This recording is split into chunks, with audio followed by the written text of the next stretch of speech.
ये बहुत ऐसे मैंने कहा कि 60-65 फीट ऊंची जगह है, तो ये ऐसे स्टोन क्लैडेड कॉलम्स हैं जो ऐसे पूरे ऊपर जाते हैं। ये जो नेचुरल लाइट के लिए वहाँ आप देखते हैं विंडोज़ है, तो तीनों ट्रायंगल के तीनों फेस पे विंडोज़ है। यहाँ अपना श्लोक है वसुधैव कुटुंबकम, जो अपना आज हम G20 में भी यूज़ कर रहे हैं, वसुधैव कुटुंबकम। ये the earth is the family, the whole world is our family. So ये भी एक अपना जो जग के लिए, पूरे विश्व के लिए हमारा संदेश है, वो भी यहाँ है। तो ये है, बहुत ही सुंदर कोर्टयार्ड है, पूरा अपनी संस्कृति से भरा है, बहुत ही देखने लायक जगह है वो। मैं कोर्टयार्ड में आता हूँ, जो एक ओपन स्पेस है, जो ट्रायंगल के ऊपर में मैंने दिखाया। ये फ़ोटोज़ थोड़ी पुरानी है, इससे भी बहुत खूबसूरत अभी ये हो गया है। अभी इसमें जो पेड़ पौधे हैं वो उभर उठे हैं, तो इससे भी बहुत खूबसूरत दिखता है अभी, बट मैं थोड़ा पुराना है वो दिखाता हूँ। सो ये जो 3 पेड़ है, एक है अपना बेनियन ट्री, वड़ का पेड़ है, और 2 पीपल ट्री है। ये पेड़ हमें कंस्ट्रक्शन के पहले से यहाँ थे, और उनको रखना ये हमें कंडीशन थी कि ये अपने पवित्र वृक्ष है और ये इनको कोई हानि ना पहुँचे। सो पूरा कंस्ट्रक्शन किया गया, ये इनको जैसे कि वैसे रख के किया गया। मोदी साहब की इच्छा थी कि राष्ट्रीय वृक्ष अपना वड, और हिंदू नारी के लिए सबसे बड़ा पेड़ पीपल, जिनको हम पूजा करते हैं। मतलब मोदी साहब की आप सोच देखिए, आप काम कितना भी करो लेकिन ये 3 पेड़ को हाथ नहीं लगाना है। यस,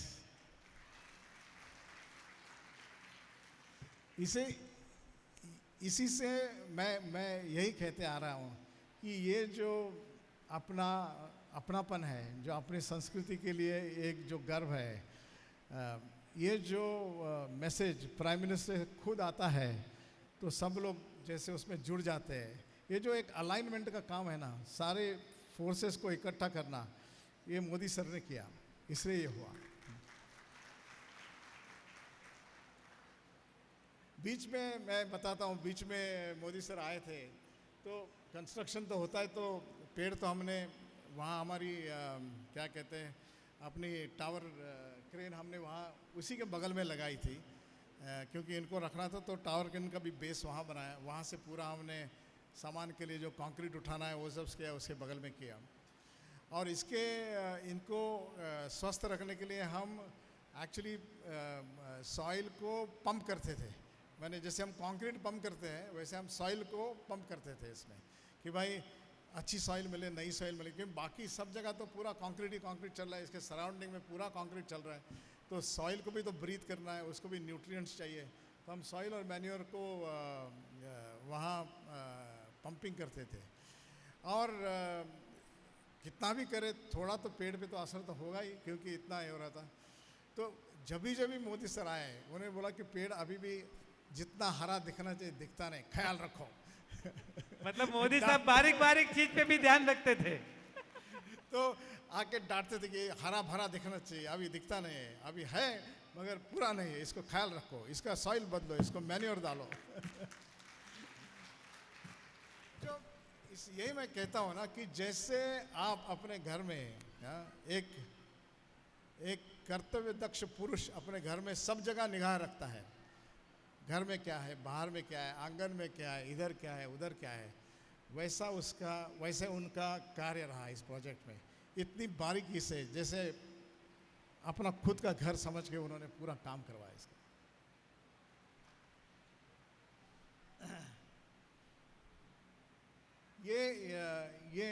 ये जो एरिया है, तो पहले तो ये जो ऊपर दिख रहा है, मैंने बोला लायन कैपिटल, और उसके बगल में जो आपको ग्लास की विंडोज़ दिखती है, जो मैंने कहा ना कि वो जो सेंट्रल हॉल है, उसके ऊपर जो ट्रायंगुलर दिखाया, उसके लाइट्स आता है, और उसके ऊपर तो वो लायन कैपिटल वो यहाँ से दिखता है। इसके नीचे डाइनिंग हॉल है, बीच में एक एमपी डाइनिंग लाउंज है, नीचे लाइब्रेरी है, दोनों जगह डाइनिंग हॉल और किचन है, और एक फ्री स्पेस है जहाँ हम आके बैठ सकते हैं, खा सकते हैं, मिल सकते हैं, लोगों को मिल सकते हैं। सो एक फ्री स्पेस चाहिए, वैसे इसका निर्माण किया गया है इधर। तो लाइब्रेरी का चित्र है ये, जैसे लाइब्रेरी बनी। हाँ, अभी इसमें पूरा काम करना था, मैंने सिविल का काम करो, फर्नीचर ये पूरा फ्लोरिंग करो, फर्नीचर करो, हाँ, पूरे लाइट्स लगाओ, सब काम 24 महीने में करना था और वो हो गया। हाँ? मतलब हमारी भाषा में पूरा विथ मटेरियल कॉन्ट्रैक्ट था, सब कुछ आपको ही करना था। सब कुछ हमें करना था पूरा, मैंने टेबल क्लॉथ भी हमें रखना है।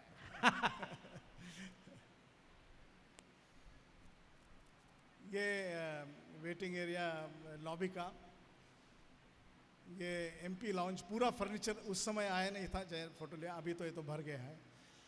हाँ, ये मिनिस्टर रूम, जैसे मैंने आपको कहा ना कि ये अभी मिनिस्टर रूम में जो भी दिखता है, मैंने वहाँ कुर्सी, टेबल लैंप, उसके सामने वो राइटिंग पैड, वो पृथ्वी का गोल, वो घड़ी, वो दीवार पे टंगी हुई है फ्रेम, उधर फ्लावर वास, ये सभी हमको देना है इसमें पूरा काम।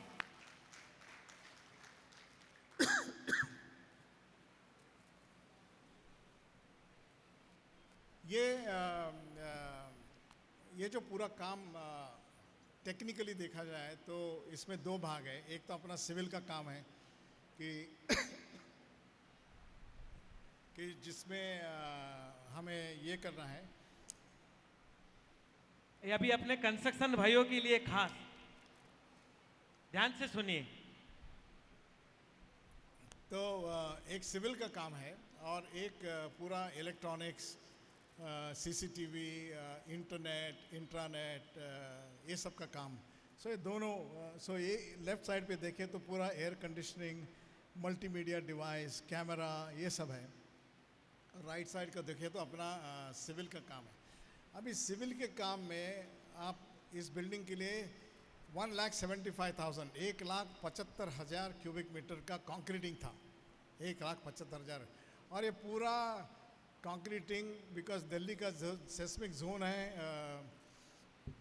जोन 4, और कंस्ट्रक्शन का इंस्ट्रक्शन था कि सेस्मिक जोन 5 के लिए ये बिल्डिंग बनाया जाए। तो ज़्यादा से ज़्यादा रीइंफोर्समेंट का स्टील है वो 32 के आसपास स्टील है, और इतना डेंस स्टील है। कंक्रीट भी M50, मैंने नॉर्मल कंक्रीट इज M50, तो आप समझ सकते हैं कि 1,75,000 का M50 जैसा कंक्रीट करना, 32 डाया स्टील में पूरा काम करना है, तो इसके लिए और जगह भी नहीं है वहाँ। और ये यदि बिल्डिंग 24 महीने में ख़त्म करनी है तो हमको कंक्रीटिंग तो 12 महीने में ख़त्म ही करना है, और कंक्रीटिंग 12 में 1,75,000 ख़त्म करना है, तो महीने का 15,000 क्यूबिक मीटर कंक्रीट होना है। हाँ? और ये 15,000 क्यूबिक मीटर कंक्रीट दिल्ली के सेंटर में करना है, हाँ, जहाँ NGT बैन लगता है, पोल्यूशन का ये है। जितना प्रोजेक्ट बड़ा उतना उसके ऊपर लोग ध्यान भी, अच्छे लोग, खराब लोग, सबका ध्यान रहता है कि गलती क्या होता है, कैसे इसकी गलती निकालो, कैसे काम बंद कर लो, ऐसे भी लोग हैं। ये सब के बीच में हर महीना 15,000 क्यूबिक मीटर का काम करना, ये काम अपने जो सिविल इंजीनियर्स हैं इन्होंने बहुत अच्छा निभाया।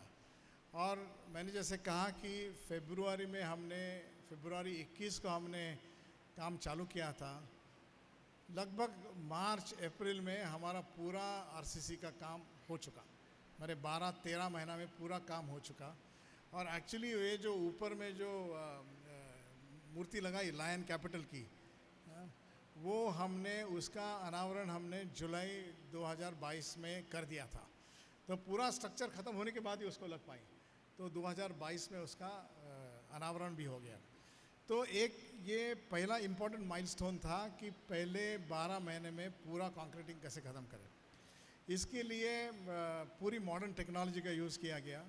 हमने कटिंग एंड बेंडिंग शॉप डाला दूसरी जगह पे, जो एक 8-9 किलोमीटर, जगह तो वहाँ साइड पे थी नहीं स्टील का कट बेंड करने के लिए, तो हमने एक 8-9 किलोमीटर पे कटिंग एंड बेंडिंग शॉप डाला।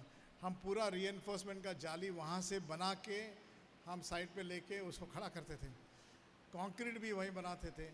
40-40, 50-50 ट्रांजिट मिक्सर्स चलेंगे हर रोज़, उसका आते रहेंगे जाते रहेंगे, तो वो उसका कॉन्क्रीटिंग होते गया। तो